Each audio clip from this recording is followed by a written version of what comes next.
Vignon-sur-Sarthe, França, 30 de julho de 1714. Capítulo 14. Vignon desaparece como uma carroça virando a esquina, com os telhados a serem engolidos pelas árvores e pelas colinas da paisagem circundante. Desaparece quando Adeline arranja coragem para olhar para trás. Suspira, vira-se e caminha, tropeçando dentro da estranha forma das botas de George. São o dobro do tamanho do seu pé. Adeline encontrou meias numa corda, enfiou-as na parte da frente das botas para as conseguir calçar, mas depois de 4 horas a andar, sente os pontos em que a pele descascou até ficar em carne viva, com o sangue a encharcar a base de couro.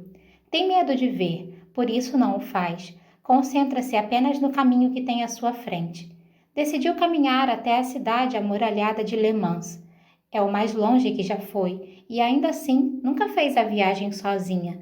Sabe que o mundo é muito maior do que as vilas que percorrem o Sarthe, mas nesse momento não consegue pensar além da estrada que tem diante de si. Cada passo que dá é um passo de distância de Vignon, de uma vida que já não é sua. Você queria ser livre? Diz uma voz que não é sua. Não, é mais grave, mais aveludada, revestida de cetim e da fumaça que sobe da lenha. Adeline contorna as vilas, as fazendas solitárias pelos campos. Há enormes extensões de terra em que o mundo parece se esvaziar ao seu redor, como se um artista tivesse desenhado um esboço inicial da paisagem e então parado, distraído da tarefa. Em certo momento, ouve uma carroça descendo aos solavancos pela estrada e se agacha sob a sombra de um bosque próximo para esperar que o veículo siga em frente.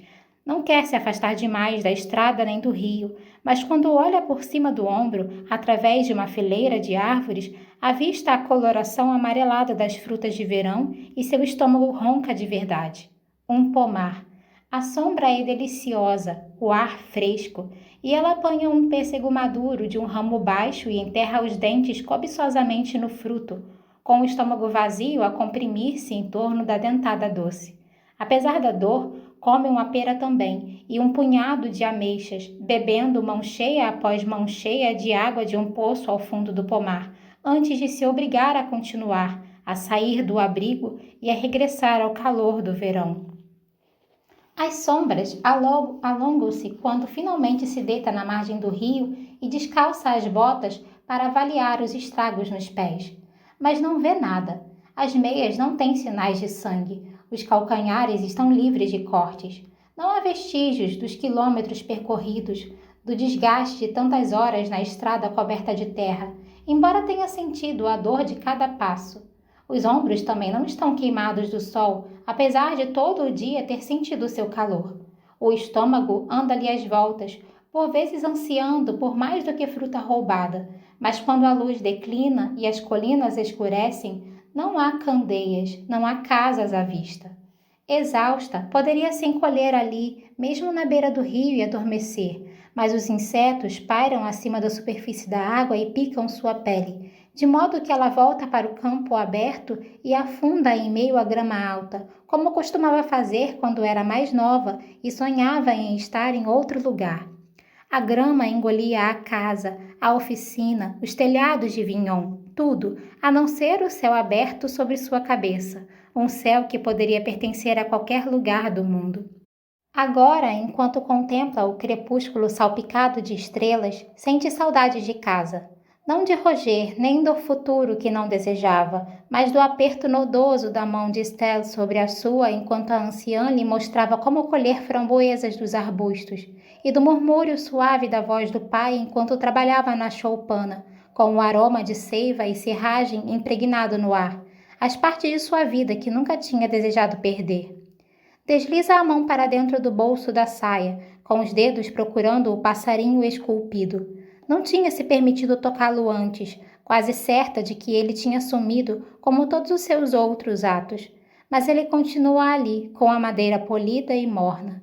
Adeline tira o pássaro do bolso, ergue-o contra o céu e reflete. Não tinha conseguido quebrar a estatueta, mas pôde trazê-la consigo.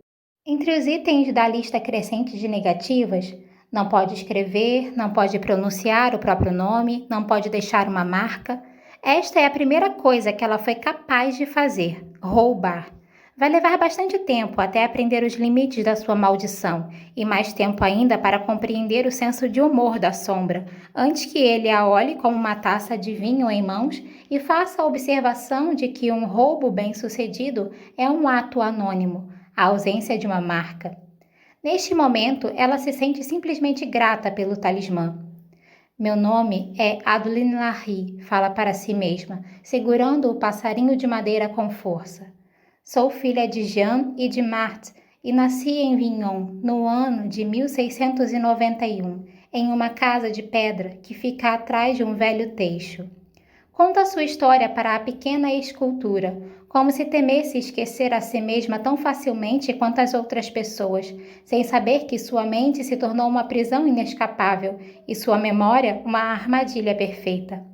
Nunca mais vai se esquecer de nada, embora vai desejar ser capaz disso.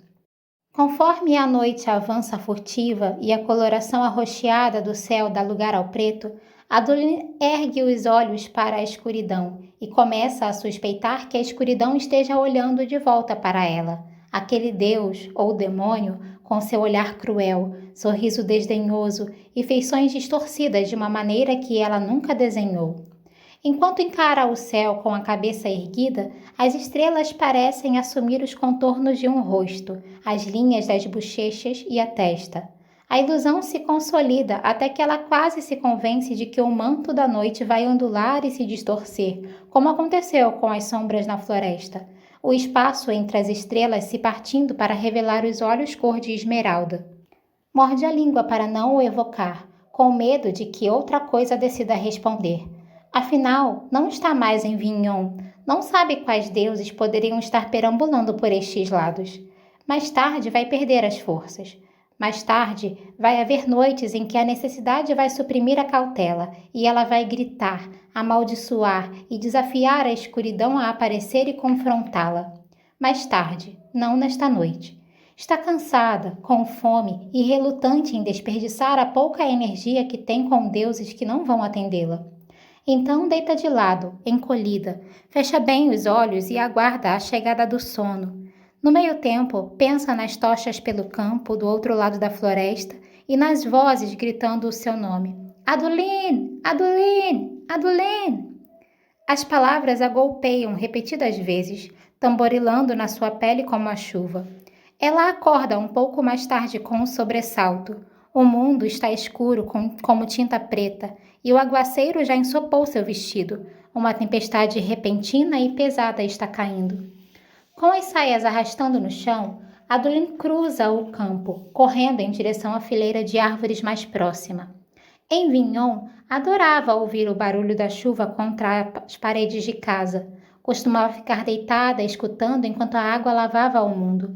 Mas agora não tem cama nem abrigo. Faz o melhor que pode para torcer a água do vestido, mas o tecido está começando a esfriar sua pele, então ela se aconchega em meio às raízes, tremendo sob a copa avariada da árvore. Meu nome é Adeline Larry, diz para si mesma. Meu pai me ensinou a ser uma sonhadora.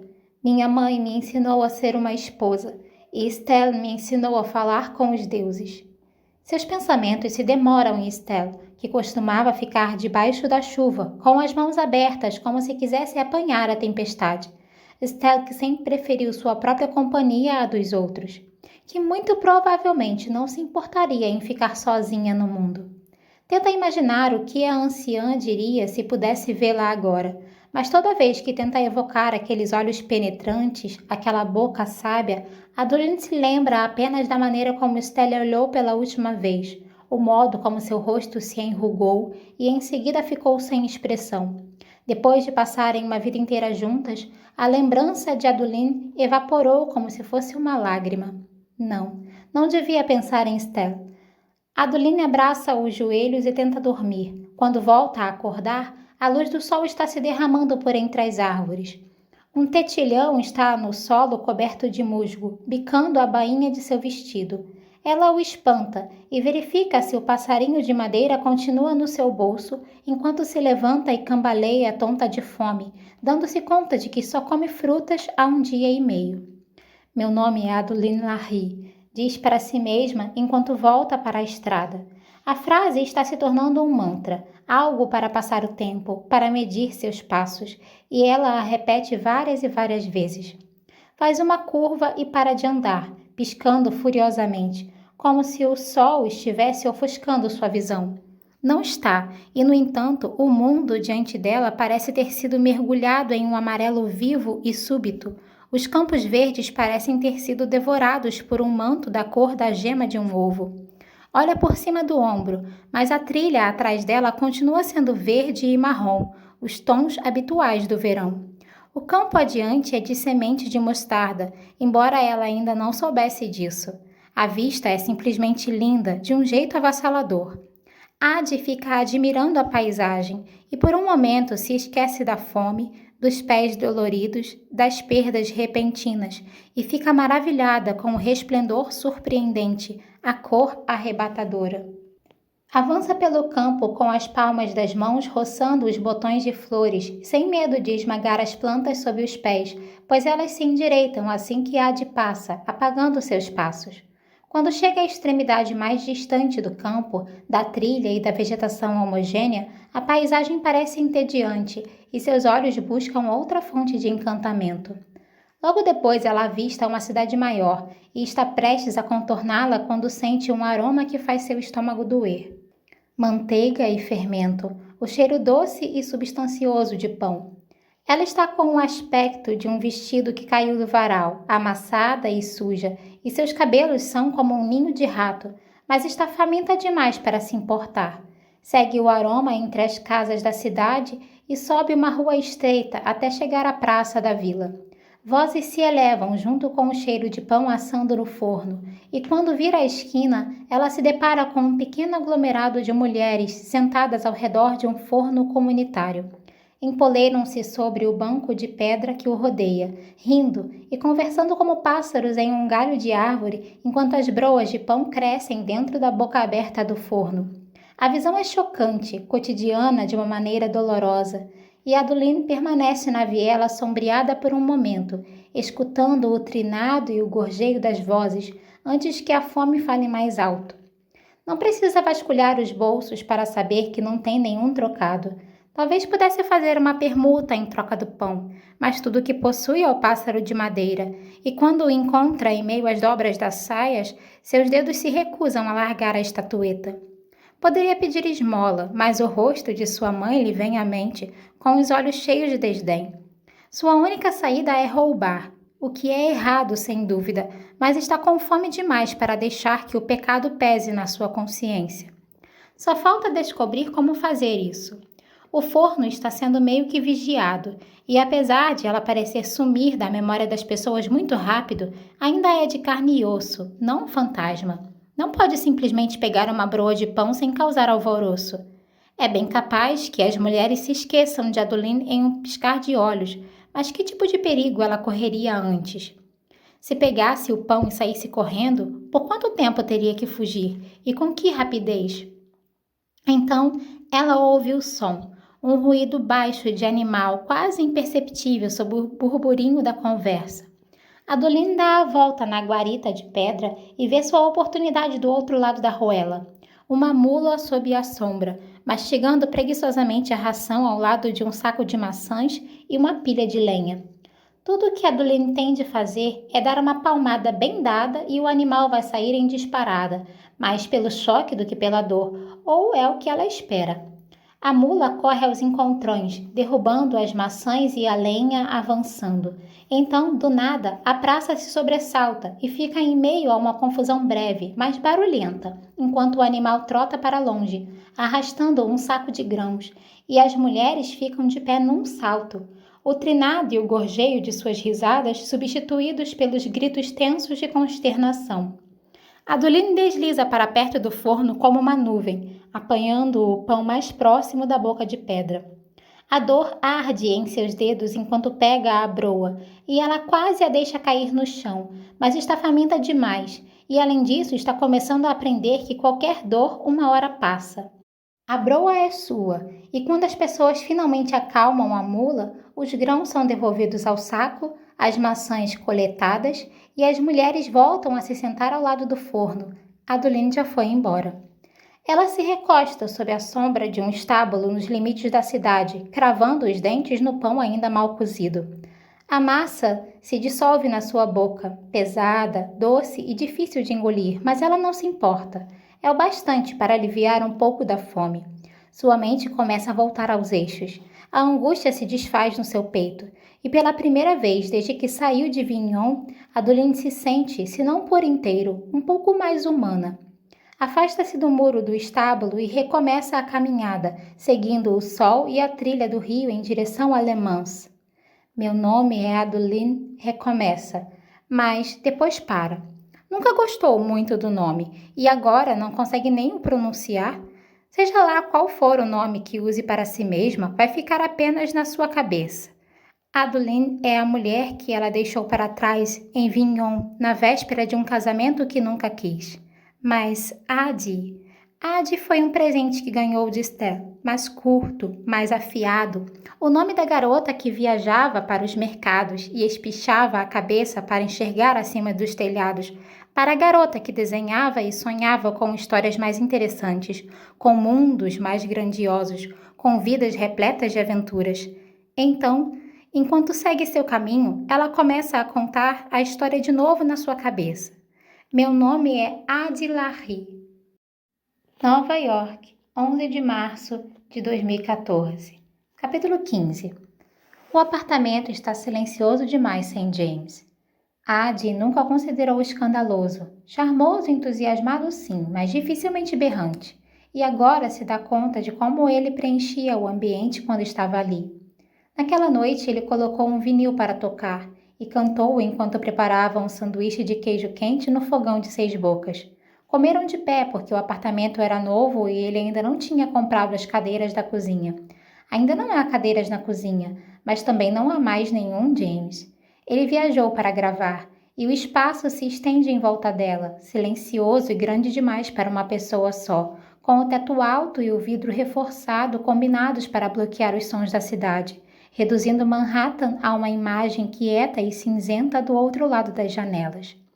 Adi coloca para tocar um vinil atrás do outro, mas o som apenas reverbera. Tenta assistir à televisão, mas o zumbido das notícias é mais estático do que todo o resto, assim como o coro metálico das vozes no rádio, distantes demais para parecerem reais.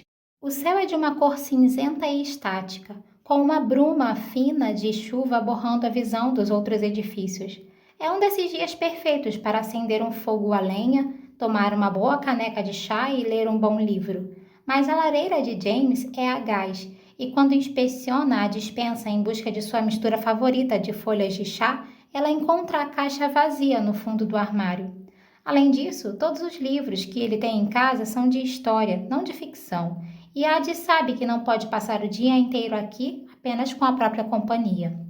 Veste-se de novo, dessa vez com as próprias roupas, e alisa o edredom sobre a cama, embora saiba que as camareiras certamente vão passar por aqui antes que James volte de viagem.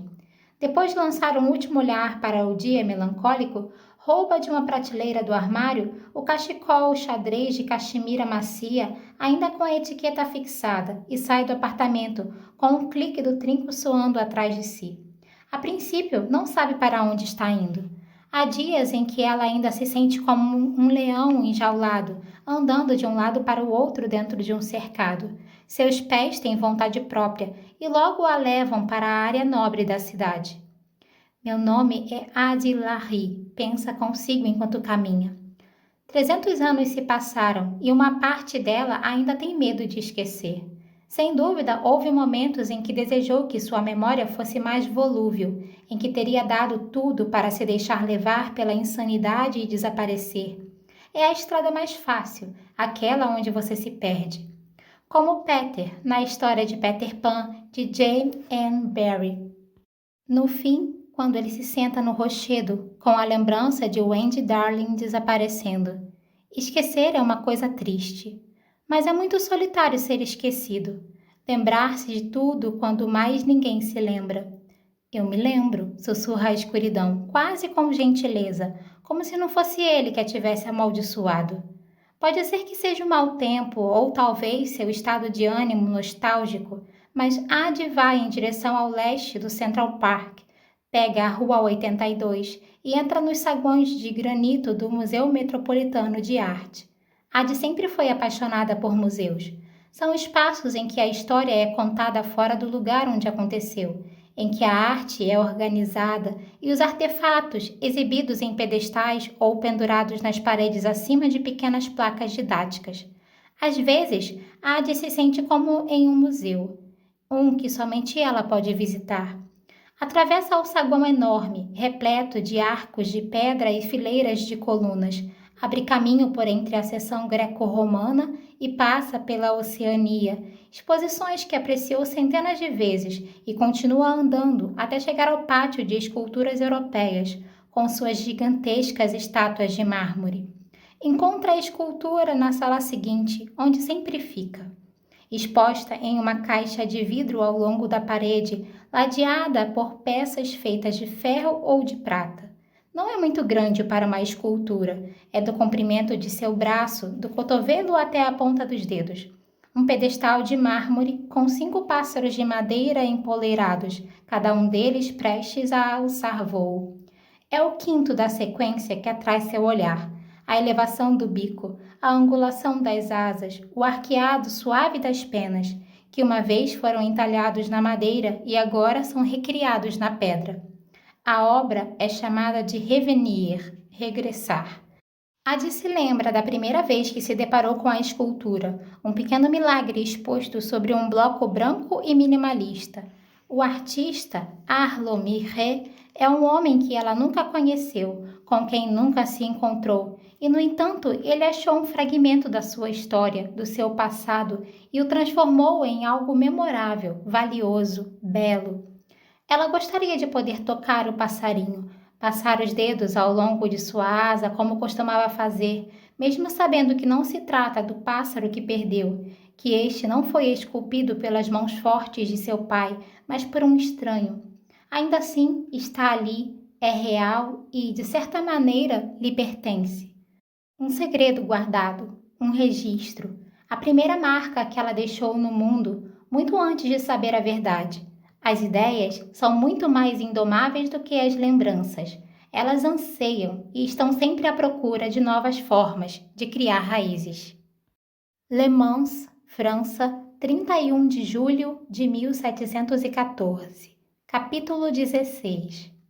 Le Mans jaz como um gigante adormecido nos campos ao longo do rio Sarthe. Faz mais de 10 anos desde a última vez que autorizaram Ade a viajar, empoleirada ao lado do pai na carroça da família até a cidade murada. Agora sente o coração disparar enquanto atravessa os portões da cidade. Dessa vez não há cavalo, nem pai, nem carroça, mas, sob a luz do cair da tarde, a cidade está tão movimentada e agitada quanto ela se lembrava. Ade não se dá ao trabalho de passar despercebida na multidão. Se, de vez em quando, alguém olha de relance na sua direção e nota a jovem de vestido branco manchado, guarda suas opiniões para si mesmo. É mais fácil estar sozinha em meio a tanta gente. O único problema é que não sabe para onde ir. Detém-se por um momento para pensar, mas ouve cascos de cavalo que surgem do nada e parecem perto demais, e por pouco escapa de ser atropelada por uma carroça. «Sai da frente!» grita o condutor, enquanto ela dá um pulo para trás e esbarra em uma mulher que carrega uma cesta de peras. A cesta enverga, derramando 3 ou 4 frutas na calçada de pedras. «Olhe por onde anda!» vocifera a estranha. Mas quando Ade se agacha para ajudá-la a recolher as frutas do chão, a mulher solta um gritinho e pisa nos seus dedos. Ade recua e enfia as mãos nos bolsos. Se agarra no passarinho de madeira enquanto segue pelas ruas sinuosas em direção ao centro da cidade. Há muitos caminhos, mas todos parecem iguais. Pensou que o lugar lhe seria mais familiar, mas é estranho. um resquício de sonho distante. Na última vez que Adi esteve aqui, a cidade parecia encantada, um lugar grandioso e cheio de vida, os mercados agitados, banhados pelos raios de sol, as vozes ecoando nas pedras e os ombros largos de seu pai bloqueando a parte sombria da cidade. Mas agora, sozinha, uma ameaça se infiltrou como neblina, apagando o charme jovial e deixando somente os picos mais agudos se sobressaírem em meio à névoa. Uma versão da cidade substituída por outra. Um palimpsesto. Ela ainda não conhece a palavra, mas daqui a 50 anos, em um salão de Paris, vai ouvir pela primeira vez o conceito que designa um passado obliterado e reescrito pelo presente, e vai se lembrar deste momento em Le Mans.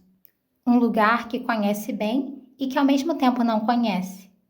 Como foi tola em pensar que a cidade continuaria igual, quando todo o resto mudou, quando ela mudou. Primeiro virou uma mulher e depois isto, um espectro, um fantasma. Engole em seco e se endireita, determinada a não vacilar nem desmoronar. Mas Adi não consegue encontrar a hospedaria onde costumava ficar com o pai, e mesmo que a encontrasse, o que iria fazer lá? Não tem como pagar, e se tivesse, quem alugaria um quarto para uma mulher desacompanhada? Le Mans é uma cidade, mas não tão grande para que algo do tipo passe despercebido ao senhorio. Aperta com mais força a escultura dentro do bolso, enquanto perambula pelas ruas. Há um mercado logo depois da prefeitura, mas está fechando. As mesas se esvaziam, as carroças se afastam e o chão está entulhado com os restos de alface e algumas batatas mofadas. Antes mesmo que Adi pense em tentar procurar algo em bom estado entre os alimentos, eles desaparecem, apanhados por mãos menores e mais ágeis. Há uma taverna na extremidade da praça. Ela observa um homem descer da montaria, uma égua rajada, e passar as rédeas para um cavalariço, já se virando em direção ao barulho e agitação das portas abertas. Adi observa o cavalariço levar a égua a um amplo estábulo de madeira e sumir na meia penumbra. Mas não é o estábulo nem a égua que chamam sua atenção, mas a bolsa deixada sobre o lombo do animal, 2 sacolas pesadas, protuberantes como sacos cheios de grãos. Atravessa a praça e entra de fininho no estábulo atrás do cavalariço e da égua, com passos tão leves e rápidos quanto possível. A luz do sol se infiltra debilmente entre as vigas do telhado, transformando o lugar em um refúgio ameno, com alguns poucos pontos de luz em meio a camadas de sombras, o tipo de lugar que ela teria adorado desenhar. Uma dúzia de cavalos se empertigam nas baias, e do outro lado do estábulo, o cavalariço canta baixinho para a égua conforme remove os arreios, joga a sela em cima da divisória de madeira e escova o pelo do animal, enquanto seu próprio cabelo é um ninho de nós e emaranhados. Adi se abaixa, rastejando-se até as baias no fundo do estábulo, com as bolsas e sacolas espalhadas sobre as divisórias de madeira entre os cavalos. Suas mãos vasculham avidamente os feixos, procurando debaixo das fivelas e das abas. Não há carteiras, mas ela encontra um casaco pesado de equitação, um odre de vinho e uma faca de desossar do tamanho de sua mão. Põe o casaco sobre os ombros, guarda a lâmina dentro de um bolso fundo e o odre de vinho no outro, enquanto continua rastejando, silenciosa como um fantasma. Não vê o balde vazio até chutá-lo, produzindo um estrondo agudo. O objeto cai com um baque surdo sobre o feno, e Adi prende a respiração na esperança de que o som tenha sido abafado pelo barulho dos cascos. No entanto, o cavalariço para de cantar. Ela se abaixa ainda mais, curvando-se nas sombras da baia mais próxima. 5 segundos se passam, depois 10, e finalmente o cavalariço retoma a cantoria e Adi endireita o corpo, abrindo caminho até a última baia, onde um corpulento cavalo de carga descansa, mascando grãos ao lado de uma bolsa fechada à fivela. Ela estende os dedos em direção ao fecho. O que você está fazendo? A voz soa perto demais atrás dela. O cavalariço, que não está mais cantarolando nem escovando a égua rajada, agora se encontra no corredor entre os cubículos com um chicote nas mãos. Desculpe, senhor, diz ela, quase sem fôlego. Estou procurando o cavalo do meu pai. Ele quer que eu pegue uma coisa. O cavalariço a encara sem piscar, com metade das feições engolidas pela cabeleira escura. E qual cavalo seria? Ela gostaria de ter examinado os animais tão bem quanto examinou as cargas, mas não pode hesitar para não ser pega, então se vira rapidamente e aponta para o cavalo de carga. Este aqui. Para uma mentira, é bastante convincente, do tipo que poderia ser muito bem verdade, se ela pelo menos tivesse escolhido outro cavalo. Um sorriso sombrio surge sob a barba do homem. Ah, diz, estalando o chicote na palma da mão. Pena que este cavalo é meu. Ade sente uma vontade estranha e inconveniente de soltar uma gargalhada. Posso escolher de novo? Sussurra, avançando devagar em direção à porta do estábulo. Em algum lugar próximo, uma égua relincha. Outra bate com os cascos no chão. O chicote para de estalar na mão do homem e Ade sai correndo pela lateral entre as baias com o cavalariço no seu encalço. Ele é rápido, uma velocidade adquirida sem dúvida ao longo do tempo correndo atrás dos animais. Mas ela é mais leve e tem muito mais a perder. A mão do homem encosta na gola do casaco roubado, mas não consegue pegá-la. Os passos pesados vacilam e perdem o ritmo. Yad pensa que se livrou, um segundo antes de ouvir o badalar nítido de um sino na parede do estábulo, seguido pelo som de botas vindas de fora. Está quase chegando à saída do estábulo quando o segundo homem surge, com a sombra da silhueta recortada barrando a saída. Algum animal escapou? Berra antes de vê-la, coberta pelo casaco roubado e com as botas grandes demais presas no feno. Ela dá meia volta e cai direto nos braços do cavalariço. Ele agarra seus ombros com os dedos pesados como correntes, e quando Ade tenta se desvencilhar, o aperto se torna forte o suficiente para machucá-la. Peguei a mocinha roubando, diz com os pelos ásperos da barba arranhando o rosto dela. Me solta, implora, enquanto ele a aperta com força. Isto aqui não é uma barraca de mercado, desdenha o outro homem, tirando uma faca do cinto. Você sabe o que a gente faz com ladras? Foi um erro. Por favor, me deixem ir embora. Ele balança a faca de um lado para o outro, negando. Não antes de você pagar. Eu não tenho dinheiro. Não tem problema, retruca o segundo homem, aproximando-se. Ladras pagam com o corpo. Ela tenta se libertar, mas as mãos do cavalariço parecem ferro ao segurar seus braços, enquanto a faca desce sobre os cordões do seu vestido, cortando-os como se fossem cordas de violão.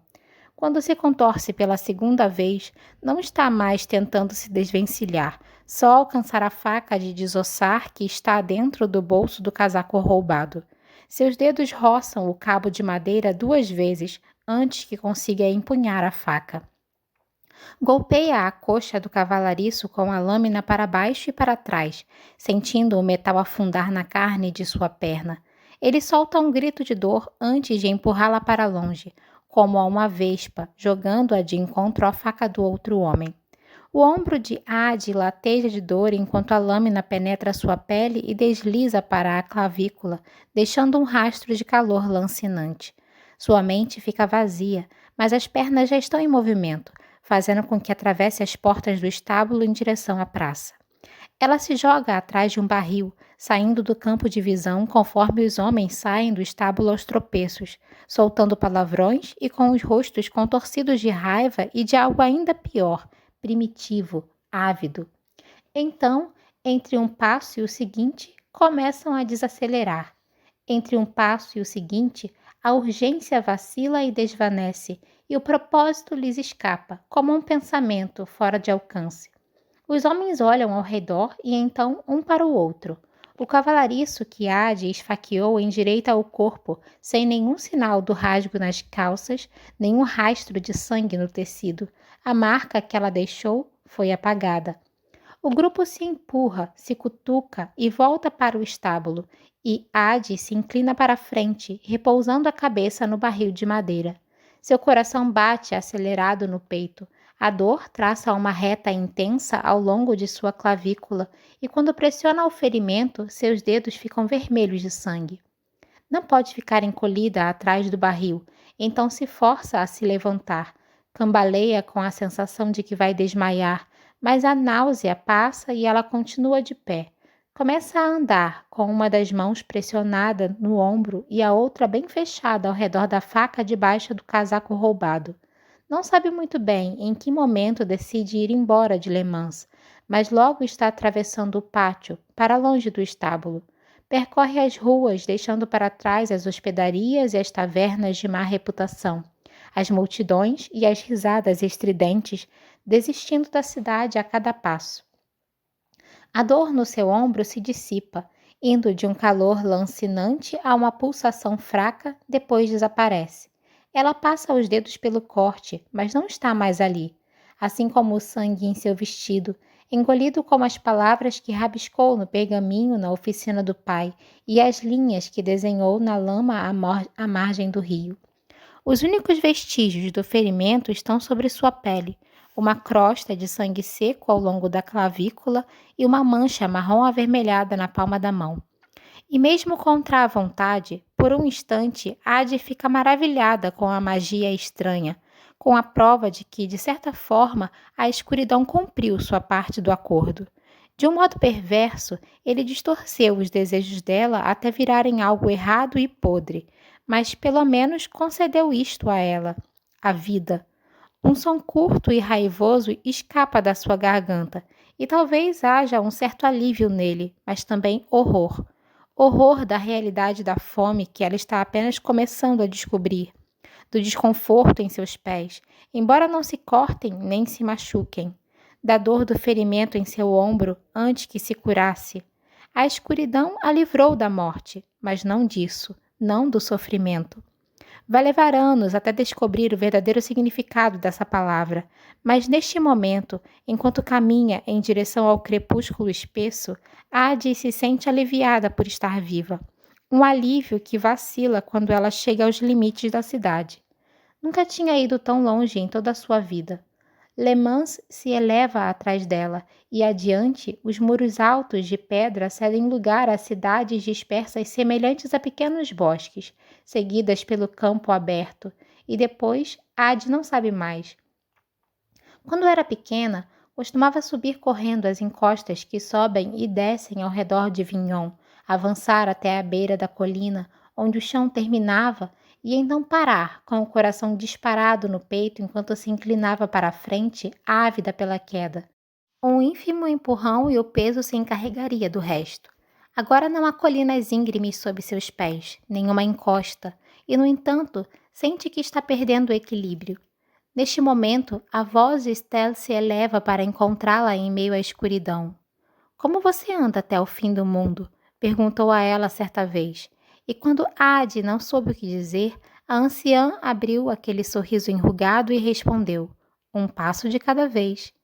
Ade não vai chegar ao fim do mundo, mas tem que ir para algum lugar, e neste momento se decide. Vai para Paris. Além de Le Mans, é a única cidade que conhece de nome, um lugar que os lábios de seu estranho mencionaram centenas de vezes e que aparecia em todas as histórias que seu pai contava. Um lugar de deuses e reis, de ouro e esplendor, de promessas. É assim que a história começa. O pai teria dito se pudesse vê-la agora. Ade dá o primeiro passo. Sente o chão ceder sob seus pés e o corpo se inclinar para a frente. Mas, desta vez, não cai.